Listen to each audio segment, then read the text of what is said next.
ने कहा, मनुष्य को भूत और भविष्य की चिंता नहीं करनी चाहिए। वर्तमान ही सत्य है और प्रत्येक व्यक्ति को वर्तमान में ही जीना चाहिए। जब दुविधा की स्थिति हो और कुछ भी समझ नहीं आए तो सभी चिंताओं को परमात्मा पर छोड़ देना चाहिए। सिर्फ व्यक्ति को अपना कर्म करते रहना चाहिए। परिस्थिति कितनी भी बुरी क्यों न हो, आपके साथ अच्छा हुआ या गलत या बुरा, एक दिन बीत जाएगा। संसार में कुछ भी शाश्वत नहीं है।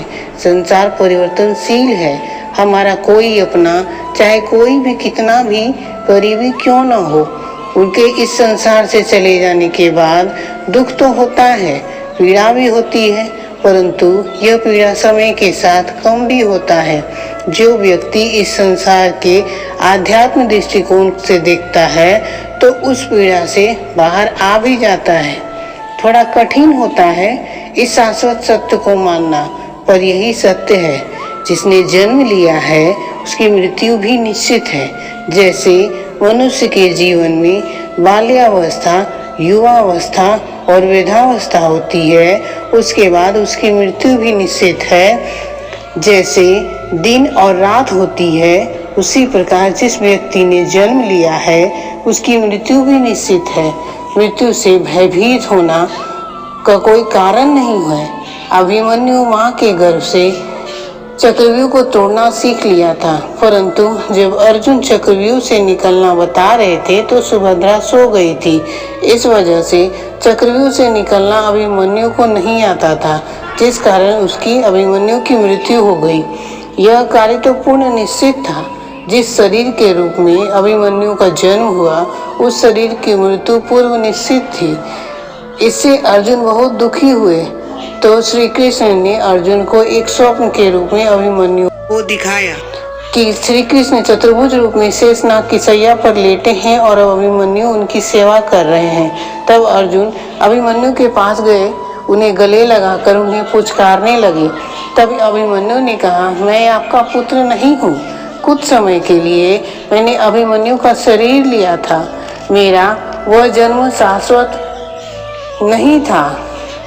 मैं कुछ समय के लिए आपका पुत्र बनकर जीवन में आया था, परंतु जीवन समाप्त हो जाने के बाद मैं आपका पुत्र नहीं रहा। मृत्यु तो ईश्वर से मिलन है, इसमें पीड़ा नहीं होनी चाहिए, परंतु मनुष्य प्रेम मोह में बंधा होने के कारण उस शरीर से आत्मा के चले जाने से वह दुखी होता है। अगर इस दुख, इस पीड़ा से बाहर आना है तो मनुष्य को यह सोचना चाहिए कि मनुष्य यह दुख संसार से मुक्त होकर उस परमात्मा में विलीन होने गया है। एक नए शरीर में, एक नए रूप में, एक नए जन्म लेने गया है। यदि मृत्यु भयावह होती तो जन्म लेने का कोई अर्थ ही नहीं होता। आपका अपना अगर मृत्यु को प्राप्त हुआ है तो दूसरा जन्म भी जरूर लेगा। आपको और दूसरे को पीड़ा न हो, इसके लिए पिछले जन्म की याद दूसरे जन्म में समाप्त हो जाती है या धुंधली याद जैसी प्रतीत होती है। अगर पिछले जन्म की बात इस जन्म में याद रहेगी तो इस जन्म के परिवार के साथ अन्याय होगा। अपने इस जन्म के परिवार को वह अपना नहीं पाएगा। इसलिए ईश्वर मनुष्य की पिछली जन्म की यादों को मिटा देते हैं। हमारे साथ यह सच्चाई सदा रहेगी कि जन्म लिया है तो मृत्यु भी अवश्य आएगी। इस बात की सच्चाई को हम जितनी जल्दी मान ले यही हमारे लिए सही है।